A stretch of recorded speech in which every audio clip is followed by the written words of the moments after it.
Hello' guys, good morning. তো আজি মই আপোনালোকৰ ওচৰত আকৌ এটা আগৰ নিচিনা ভিডিঅ' এটা লৈ আহিলোঁ। যিহেতুকে আমাৰ তাত এখন আহিছিলে BS4 চাইন, আৰু চাইনখনৰ ইঞ্জিনৰ মানে বহুত বেলেগ ধৰণৰ চাউণ্ড হৈ আছিলে, যিটো আপোনাৰ ক্লাছ হাউচিং বা ক্লাছ ছাইডৰ পৰা হয়। আৰু সেই গাড়ীটোৰ কাষ্টমাৰ মানে সুবিধা পাইছিলে যে গাড়ীখনৰ পিক আপ নলয় আৰু চাউণ্ড, গতিকে সেইখিনিৰ কাৰণে চাউণ্ডটোৰ কাৰণে মই কিছু বস্তু চেঞ্জ কৰিব লাগিব। আৰু সেই বস্তুখিনি চেঞ্জ কেনেকৈ কৰে, কি কৰে, প্ৰব্লেমটো ক'ত আছিলে, গোটেইখিনি আপোনাৰ ওচৰত শ্বেয়াৰ কৰিম। আপোনালোকে ভিডিঅ'টো চাই থাকিব। আৰু গাড়ীখনৰ যিখিনি পাৰ্টছ বেয়া হৈছে সেইখিনি পাৰ্টছ মই অলৰেডি আনি কেনে মোৰ ওচৰত লৈছোঁ। সেইখিনি বস্তু চেঞ্জ কৰিব লাগিব বা সেইখিনি বস্তু নতুনকৈ লগাব লাগিব। তো যদি আপোনাৰ গাড়ীখনত পিক আপৰ প্ৰব্লেম বা এনেকুৱা স্পীডৰ ভাইব্ৰেশ্যন হয় বা পিক আপ নলয় বা গিয়াৰ জাম হয় বা ক্লাছটো অট'মেটিক ফ্ৰী হৈ যায়, তেতিয়াহ'লে আপোনালোকে ডাইৰেক্ট ক্লাছ ছাইডৰ যিখিনি বস্তু আছে, আপোনাৰ ক্লাছ ডিছ, CVT পিনিয়ন বা ক্লাছৰ চেম্পাৰখিনি চেঞ্জ কৰি ল'ব। তো এইখিনিৰ কাৰণে মই গাড়ীখন প্ৰথমতে মোৰ ৰেম্পত উঠাই ল'লোঁ, আৰু উঠাই লৈ মই ইয়াৰ ইঞ্জিন অইলটো ডাউন দিম আৰু ক্লাছ ছাইডটো মই খুলিব আৰম্ভ কৰিম। আহক বাৰু মোৰ ভিডিঅ'টো ষ্টাৰ্ট কৰোঁ। তো এই হ'ল মই যিটো পাৰ্টছটো আনিছিলোঁ, সেই পাৰ্টছৰ আপোনাৰ genuine parts. Year class housing বাতি, half class, inner class, outer class, GPT pinion, যিখিনি বস্তু আপোনাৰ ক্লাছ ছাইডত জৰুৰী আছে, যিখিনি বস্তু ক্লাছ ছাইডত লাগিব, গোটেইখিনি বস্তু মই আনি ল'লোঁ।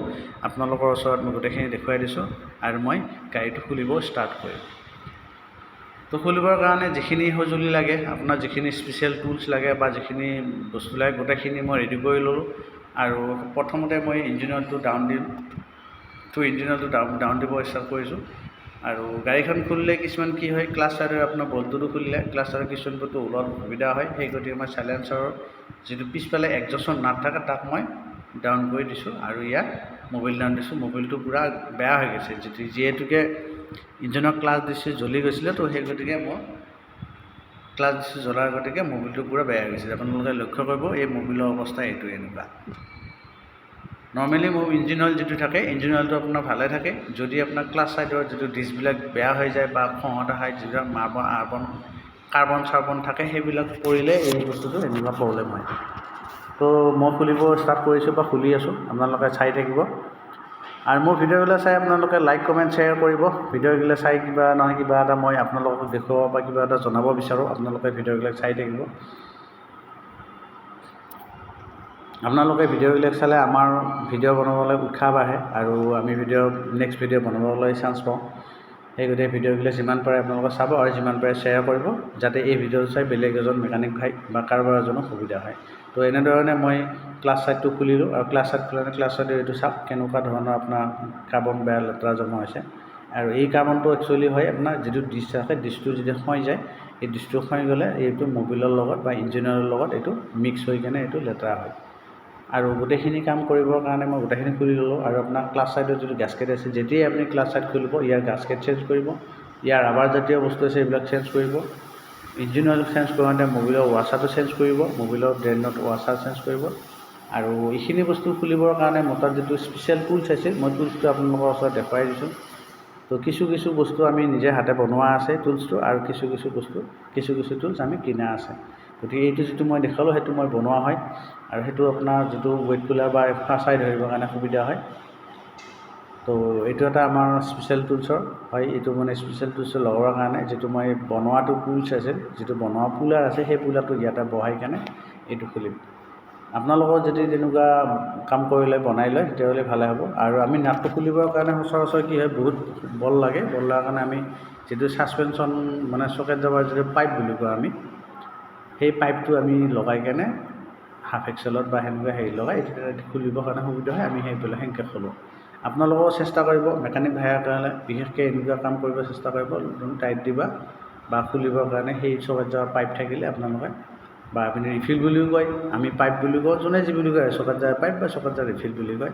তো সেইটো দি আপোনালোকে খুলিব সুবিধা হয়। বেয়া গাড়ীত থাকে, তো আমি এইটো যেতিয়া চেঞ্জ কৰিছিলোঁ ৰাখি দিছিলোঁ, আমাৰ কামত আহিব বুলি, আজিতো কামত দিয়ে।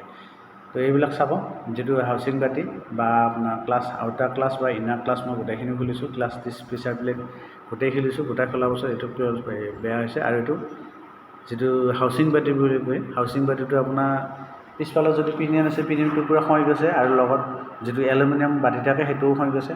তো এইখিনি বস্তু গোটেইখিনি মই নতুন লগাম, আৰু এইখিনি পুৰণা বস্তু মই এটা পাত্ৰত থৈছোঁ। তো সেইটো বস্তু কাষ্টমাৰো চাব আৰু প্লাছ আপোনালোককো মই ভিডিঅ' সহকাৰে দেখাই দিছোঁ গোটেই বস্তুখিনি এইখিনি মই নতুনকৈ চেঞ্জ কৰিম আৰু এইখিনি পুৰণাখিনি মই গোটেইখিনি ছাইড কৰি দিছোঁ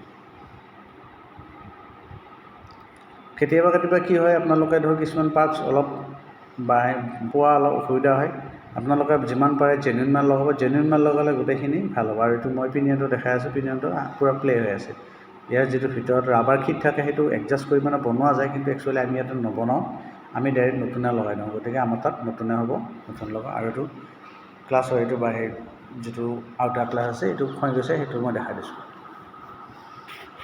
তো এইবিলাক খৈ গ'লে যেতিয়া আপোনাৰ যিকোনো ক্লাছ ডিছৰ বা যিকোনো এটা প্লেট যদি খৈ যায় খৈ গ'লে আপোনালোকে যদি সেইটো চেঞ্জ নকৰে তেতিয়াহ'লে ডিছটো নতুন ডিছ আকৌ বেয়া হৈ যাব তাৰ লগতে মই দেখুৱাই দিছোঁ এইটো GPD পিনিয়ন এই GPD পিনিয়নটো আপোনাৰ এক চাইডে খৈ গৈছে আৰু এক চাইড পৰা ঠিকে আছে গতিকে আমি GPD পিনিয়ন চেঞ্জ কৰিম GPD পিনিয়ন চেঞ্জ নকৰিলে আপোনাৰ কি হয় যে গাড়ীটো ষ্টাৰ্ট কৰি ক্লাছ টানিলে এটা কো এনেকুৱা চাউণ্ড হয় এটা শব্দ হয় গতিকে আপোনালোকে যেতিয়াই ক্লাছ ডিছ সলাব GPD পিনিয়ন চেঞ্জ কৰিব তো আপোনাৰ ইঞ্জিনৰ চাউণ্ডটো ভাল হ'ব আৰু এইটো আপোনাৰ যিটো আমি কিক মাৰোঁ কিক চাপৰ ওপৰত ৰিলিজ কৰা এইটো পিনিয়ন আৰু কিক চাপৰ সেই ৰিলিজটোৱে আপোনাৰ হাউচিং বাতিত লাগিব হাউচিং বাতিয়ে আপোনাৰ ইঞ্জিনটো ঘূৰাব যায় তো ঠিক তেনেদৰে আমি কিছু বস্তু আপোনালোকৰ ওচৰত দেখুৱাই দিছোঁ ইয়াৰ মবিল উঠা চিষ্টেম এইটো এনেকুৱা ইয়াত মবিল উঠে আৰু ইঞ্জিনৰ গোটেইখিনি বস্তু আপোনাৰ জড়িত থাকে ইঞ্জিন অইলৰ লগত আৰু তলত এটা ফিল্টাৰ আছে আৰু এইটো মবিল পাম্প এইটো হ'ল গিয়াৰ চাপ তো গোটেইখিনি বস্তু দেখাই দিলোঁ আপোনালোকৰ ভিডিঅ' চাই থাকিব আমাৰ ভিডিঅ' চাই লাইক কমেণ্ট শ্বেয়াৰ কৰিব আৰু ভিডিঅ'বিলাক গোটেইখিনি